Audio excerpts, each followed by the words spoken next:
दोस्तों, आज हम बात करने वाले हैं 2017 में आई हुई एक south Korean masterpiece movie a taxi driver के बारे में, जिसे डायरेक्ट किया था जांग हुन ने और जिसे IMDb पर 7.9 की रेटिंग्स मिली हैं। और अगर बात करूं कहानी की,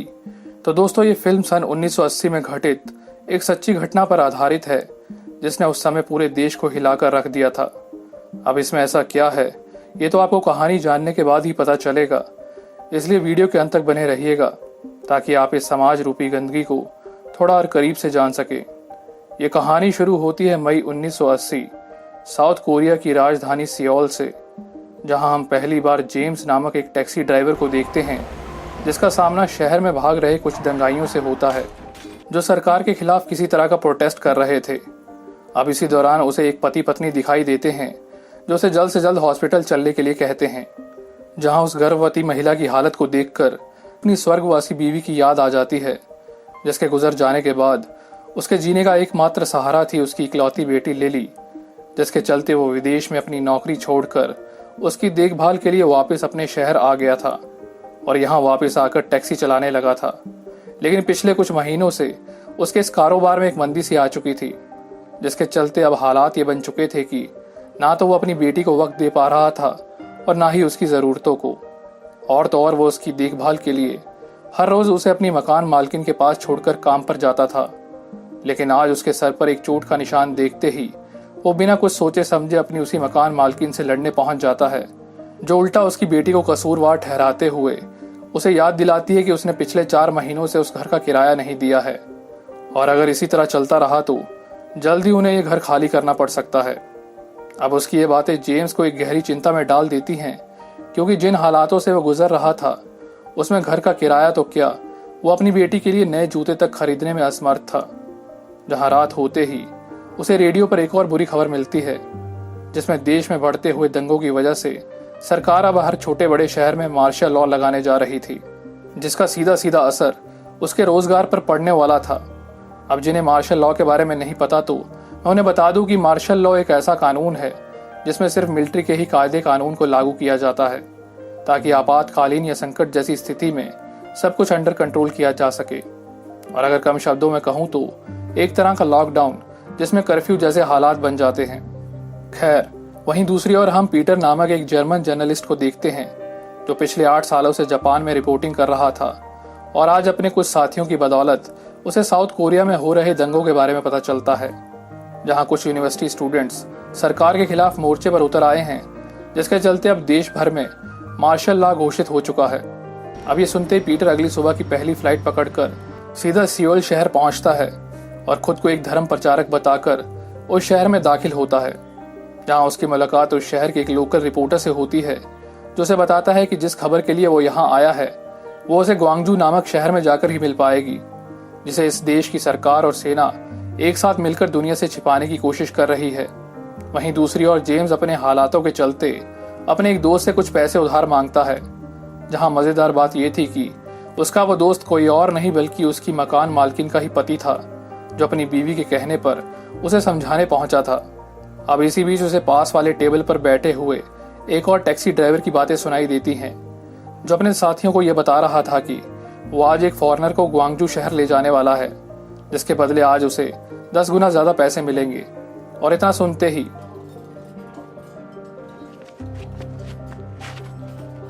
अब उस टैक्सी ड्राइवर के बताए हुए पते पर पहुंचकर उन दोनों से वहां पर मिलता है, जहां उसकी हरकतों को देखकर उस लोकल रिपोर्टर को उस पर शक होने लगता है,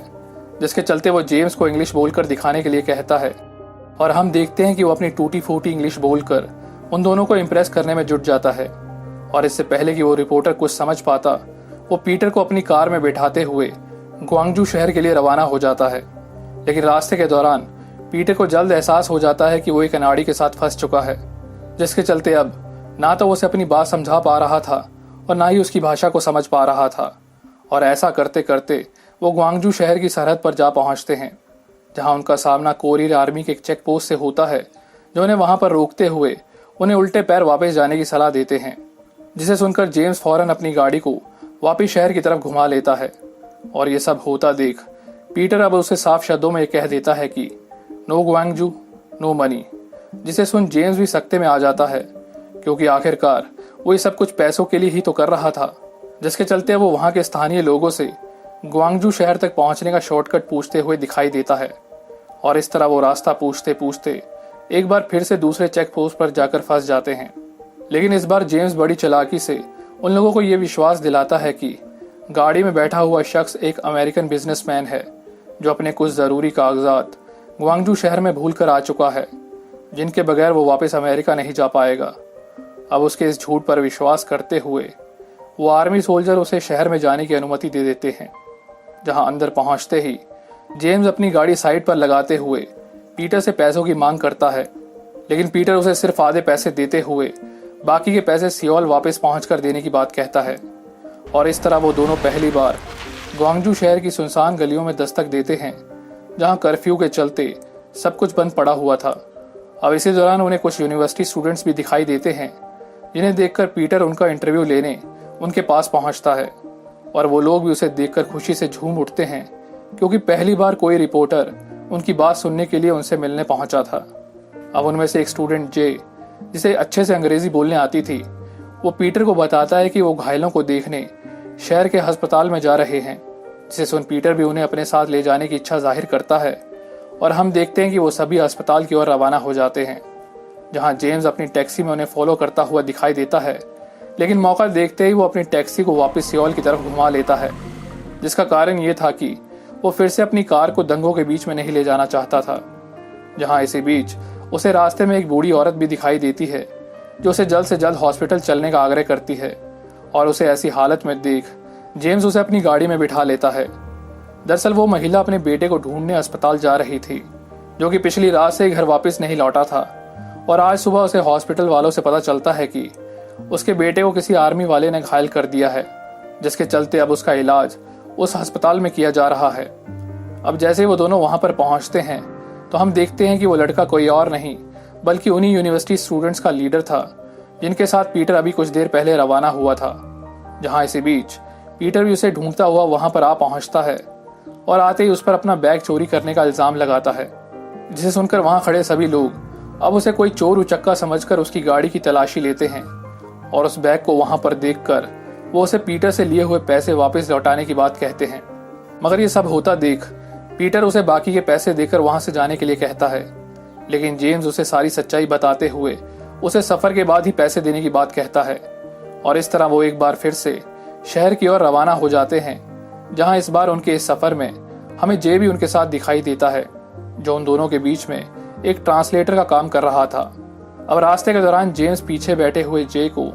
उस फालतू के प्रोटेस्ट को छोड़कर अपनी पढ़ाई पर ध्यान देने की बात कहता है। लेकिन उसकी बातों को सुनकर उसके साथ साथ पीटर को भी ये समझते देर नहीं लगती कि जेम्स भी उन झूठी खबरों का शिकार हो चुका है, जो पिछले कई दिनों से जनता को गुमराह कर रही हैं। खैर, अब जैसे वो शहर के बीचों बीच पहुंचते हैं, तो वहां के स्थानीय लोग एक विदेशी पत्रकार को देखकर उन सभी का तहे दिल से स्वागत करते हुए दिखाई देते हैं। जहां आज उनके मन में यह आस थी कि अब उनकी बात को पूरी दुनिया के सामने रखा जाएगा, जिसे मीडिया और सरकार पिछले कई हफ्तों से छुपा रही थी। अब वहां से निकलकर वो तीनों उस प्रोटेस्ट को कवर करने के लिए पास की एक बिल्डिंग पर जा पहुंचते हैं, जहां उनकी मुलाकात डेविड नामक एक लोकल न्यूज रिपोर्टर से होती है, जो उनकी तरह ही वहां पर छिपकर रिपोर्टिंग करने आया था। और जो पीटर को बताता है कि इस शहर में मीडिया का आना मना है, और अगर सरकार को इस बात की जरा सी भी भनक लगी तो उसके साथ साथ उसके साथियों की जान को भी खतरा हो सकता है। जहां इसी बीच उन्हें नीचे से कुछ शोर सुनाई देता है और फिर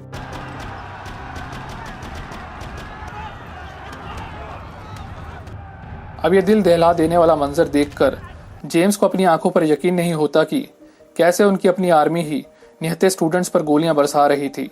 और जिसे कवर करने के लिए वो दोनों पत्रकार अपनी जान जोखिम में डालकर उन लोगों के बीच में पहुंच जाते हैं। जहां इसी दौरान हम कुछ आर्मी इंटेलिजेंस के अफसरों को भी देख पाते हैं,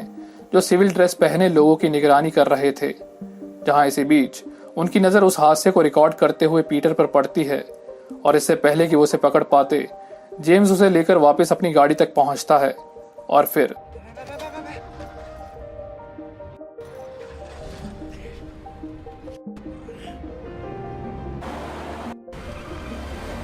अब वहां से बच निकलने के बाद जेम्स को पहली बार एहसास होता है कि जो कुछ भी आज तक उन्हें न्यूज में दिखाया जा रहा था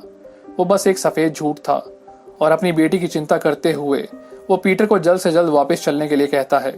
लेकिन इससे पहले कि वो वहां से निकल पाते उनकी गाड़ी रास्ते में ही जवाब दे जाती है। जहां इसी बीच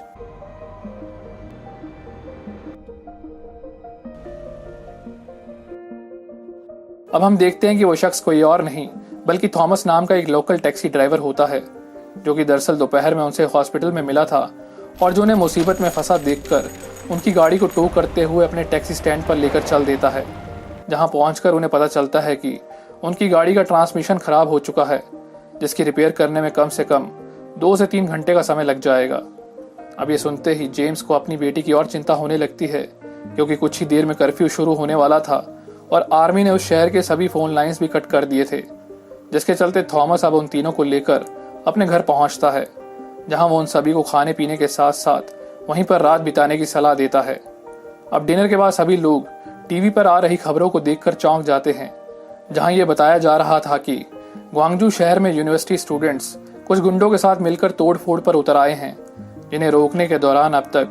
5 आर्मी के जवान शहीद हो चुके हैं। वहीं दूसरी ओर हम डेविड को एक बार फिर से देखते हैं, जो अपने साथियों के साथ मिलकर उस खबर को छापने का प्लान बना रहा था। लेकिन इससे पहले कि वो इस काम को अंजाम दे पाता,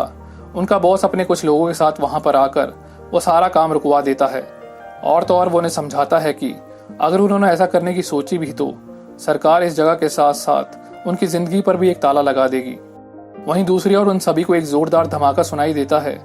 और हम देखते हैं कि वहां के लोगों ने टीवी पर उस आ रही खबर के बाद शहर के टीवी स्टेशन को ही बॉम्ब से उड़ा दिया था,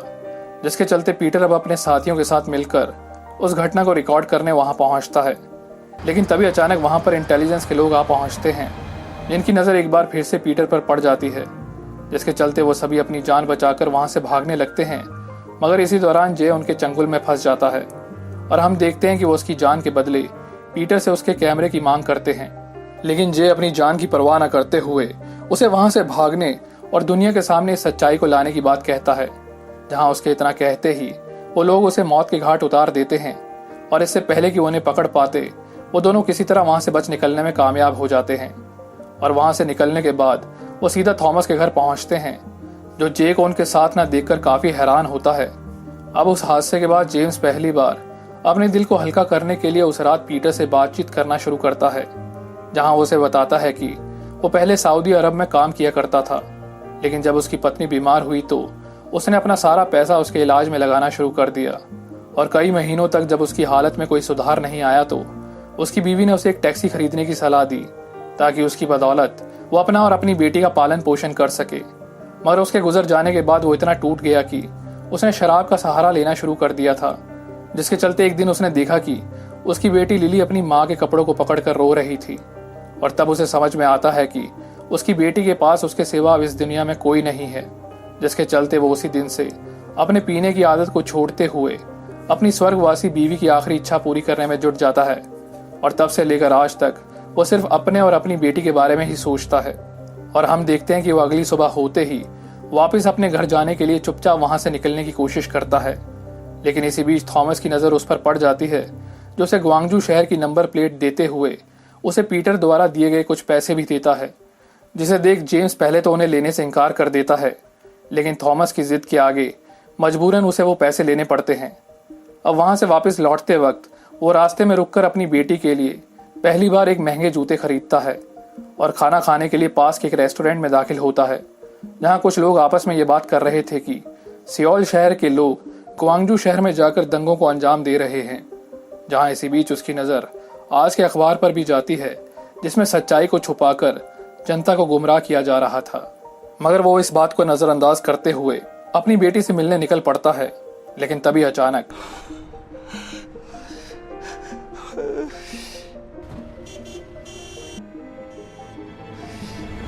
वो वापस अपनी गाड़ी ग्वांगजू की तरफ मोड़ लेता है, जहाँ उसका एक कस्टमर अभी भी उसकी राह देख रहा था। अब जैसे वो वापस पहुंचता है तो थॉमस की बीवी उसे बताती है कि वो सभी लोग घायलों को देखने अस्पताल गए हैं। अब ये सुनकर जैसे ही वो हॉस्पिटल पहुंचता है तो वहां मौजूद घायलों को देखकर उसके होश उड़ जाते हैं, जो कि कोई और नहीं बल्कि निहत्थे स्टूडेंट्स थे, जिनके ऊपर आज सुबह एक बार फिर से आर्मी द्वारा हमला किया गया था। जहां इसी बीच उसे थॉमस और पीटर भी दिखाई देते हैं, जो जे की लाश को देखकर मातम मना रहे थे। अब ये सब देख जेम्स पहली बार पीटर को हौसला देते हुए उसे ये सब कुछ रिकॉर्ड करने के लिए कहता है, क्योंकि मरने से पहले जे की भी यही आखिरी ख्वाहिश थी। और हम देखते हैं कि वो दोनों वहां से निकलकर उस जगह पहुंच जाते हैं जहां इस घटना को अंजाम दिया जा रहा था। और जैसे पीटर ये सब कुछ रिकॉर्ड करने लगता है कि तभी अचानक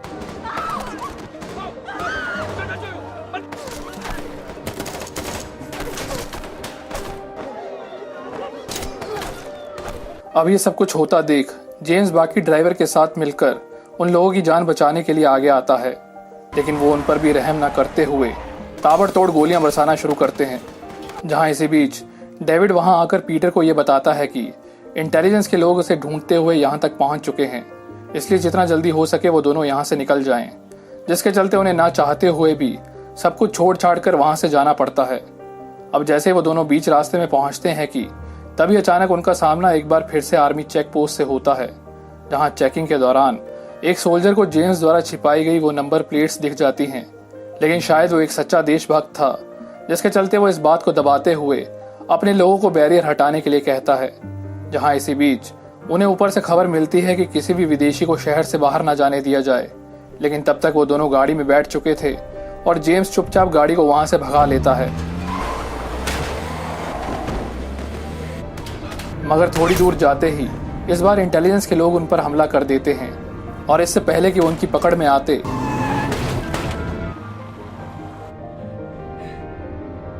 अब थॉमस और उसके साथी उन दोनों की जान बचाने के लिए सेना की गाड़ियों से भिड़ जाते हैं और सच और झूठ की इस लड़ाई में एक के बाद एक खुद को कुर्बान करते हुए दिखाई देते हैं, जिनकी बदौलत वो दोनों आखिरकार वहां से बच निकलने में कामयाब हो जाते हैं। वहीं दूसरी ओर डिफेंस वालों को यह खबर मिलती है कि पीटर कल सुबह की फ्लाइट से जर्मनी वापस जा रहा है, जिसके चलते वो सभी लोग अब अगले दिन की प्लानिंग में जुट जाते हैं। जहां इसी बीच जेम्स पीटर को लेकर उसी रात एयरपोर्ट पहुंचता है और वो दोनों एक मिठाई के डब्बे में उन फिल्म्स को छुपाना शुरू करते हैं। अब इसी दौरान पीटर जेम्स से उसका नाम और नंबर मांगता है, ताकि अगली बार जब वो वापस आए तो वो उसकी टैक्सी की मरम्मत करवा सके। और अंदर पहुंचकर वो अपनी कल सुबह की फ्लाइट को चेंज करवाते हुए आज रात ही जापान के लिए रवाना हो जाता है। जहां इस तरह वो दोनों अजनबी एक आखिरी बार एक दूसरे से अलविदा लेते हैं। अब वहां से लौटने के बाद जेम्स जैसे ही अपने घर पहुंचता है तो हम देखते हैं कि उसकी बेटी लिली आज शाम से ही उसका इंतजार कर रही थी, जिसे देख वो भावुक होते हुए उसे अपने सीने से लगा लेता है। वहीं दूसरी ओर पीटर जापान पहुंचते ही वो रिकॉर्डिंग्स अपने सुपीरियर्स को दे देता है, जिसके चलते उस देश की सारी सच्चाई अब पूरी दुनिया के सामने आ जाती है और मजबूर होकर सरकार को अब वो मार्शल लॉ हटाना पड़ता है। जिसके कुछ महीनों बाद जब पीटर वापस सियोल पहुंचता है तो उसे पता चलता है कि जेम्स ने अपने परिवार की सलामती के लिए उसे अपना झूठा नाम और नंबर दिया था। और अब कहानी शुरू होती है सीधा 23 साल बाद, जब पीटर को सम्मानित करने के लिए एक बार फिर से कोरिया बुलाया जाता है, जहां वो पूरी दुनिया के सामने अपने उस गुमनाम साथी के बारे में जिक्र करते हुए उससे जिंदगी में एक बार फिर से मिलने की इच्छा जाहिर करता है। वहीं दूसरी ओर हम एक बार फिर से जेम्स को देख पाते हैं, जो आज भी एक टैक्सी ड्राइवर था, और उसकी नज़र अखबार में दिए गए एक जाने पहचाने चेहरे पर पड़ती है, जिसके शब्दों को वो पहली बार अपनी भाषा में समझ पा रहा था।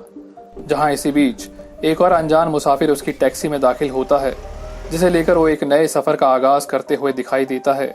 और इस तरह इस फिल्म का अंत हो जाता है। तो दोस्तों, फिल्म समाज के काले सच को उजागर करते हुए इस मतलबी दुनिया की एक अनकही दास्तान सुना जाती है, जो जाते जाते अपने पीछे यही सवाल छोड़ जाती है कि आखिर उस प्रोटेस्ट की सच्चाई क्या थी, और क्या वो दोनों अजनबी एक बार फिर से मिल पाए या नहीं। तो दोस्तों, जैसे कि मैंने पहले बताया, ये फिल्म एक सच्ची घटना पर आधारित है, जिसमें उस प्रोटेस्ट की असली वजह सन 1979 के राष्ट्रपति पाक चुंग की हत्या थी, जिसके बाद आगामी राष्ट्रपति का अपनी सरकार पर कोई कंट्रोल नहीं रहता और देश की आर्मी मौजूदा सरकार का तख्ता पलट करते हुए पूरी कमान अपने हाथों में ले लेती है। जहां उनके ऐसा करते ही देश की छोटी बड़ी यूनिवर्सिटीज़ में इसका विरोध होने लगता है, जिसके चलते एक के बाद एक कई प्रोफेसर्स और स्टूडेंट्स को उनकी यूनिवर्सिटी से निकाल दिया जाता है। और इस तानाशाही से परेशान होकर 15 मई 1980 को लगभग 1 लाख स्टूडेंट्स और सिविलियंस सियोल शहर में धरना देने पहुंच जाते हैं, जिसके चलते अब आर्मी उन्हें रोकने के लिए पूरे देश भर में मार्शल लॉ घोषित कर देती है और असलियत को छुपाने के लिए देश की भोली भाली जनता को झूठी खबरों का सहारा लेकर गुमराह करने की कोशिश करती है। मगर वो कहते हैं ना, सच छिपाए नहीं छिपता, जिसके चलते एक सच्चा पत्रकार अपनी जान को दांव पर लगाते हुए पूरी दुनिया के सामने उनकी पोल खोल कर रख देता है। तो दोस्तों, आजकल यही हाल हमारी मेन स्ट्रीम मीडिया का हो चुका है, जहां एक तरफ आम आदमी जो कोरोना और फ्लड जैसी भयंकर समस्याओं का शिकार हो रहा है, लेकिन इस पर कुछ करने के बजाय हमें हर शाम न्यूज़ चैनल पर हिंदू और मुसलमान की डिबेट देखने को मिलती है, जहां आप इसी बात से अंदाज़ा लगा सकते हैं कि असम में आई हुई बाढ़ के बाद एक विदेशी फुटबॉल क्लब उसके सपोर्ट में आगे आता है, लेकिन हमारे देश की मेन स्ट्रीम मीडिया और जानी मानी हस्तियां कोई इसके खिलाफ आवाज़ नहीं उठाती। खैर, रही बात जेम्स की, तो दोस्तों फिल्म के अंत में हम असली पीटर को देख पाते हैं, जो अपने आखिरी इंटरव्यू के दौरान भी उस टैक्सी ड्राइवर को याद करते हुए भावुक हो जाते हैं और गुजारिश करते हैं कि अगर वो ये वीडियो देख रहा है तो उनसे आकर संपर्क करे। वो पहली फ्लाइट पकड़कर ही उससे मिलने आ जाएंगे और फिर से उसकी टैक्सी में बैठकर एक नए साउथ कोरिया की सड़कों पर घूमेंगे। लेकिन इससे पहले कि उनकी आखिरी इच्छा पूरी हो पाती, 25 जनवरी 2016 को उनकी मृत्यु हो जाती है, जहां 2017 में इस फिल्म को देखने के बाद उस टैक्सी ड्राइवर का बेटा किम सियोंग मीडिया की मदद से उन दोनों की एक तस्वीर को शेयर करते हुए दुनिया को यह बताता है कि उसके पिता किम सा बॉक उस घटना के 4 साल बाद ही चल बसे थे। जहां उनका ये सफर हम सबको यही सिखा जाता है कि खुदगर्जियों का एक बाजार है ये दुनिया, मनमर्जियों की एक मज़ार है ये दुनिया, इसी में घर बनाने को लड़ रहे हैं हम सब, मौत का बस एक इंतज़ार है ये दुनिया, ना किसी की हुई है और ना कभी किसी की होगी, किस्मत से बस थोड़ी लाचार है ये दुनिया, किसी की खुशी से कोई खुश नहीं होता, सबकी बेइज्जती का अखबार है ये दुनिया, गरीब बस गरीब है और अमीर बस अमीर, सिर्फ दौलत का एक व्यापार है ये दुनिया,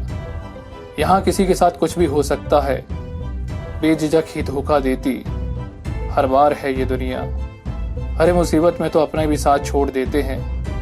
बस ठोकरों से भरा एक संसार है ये दुनिया।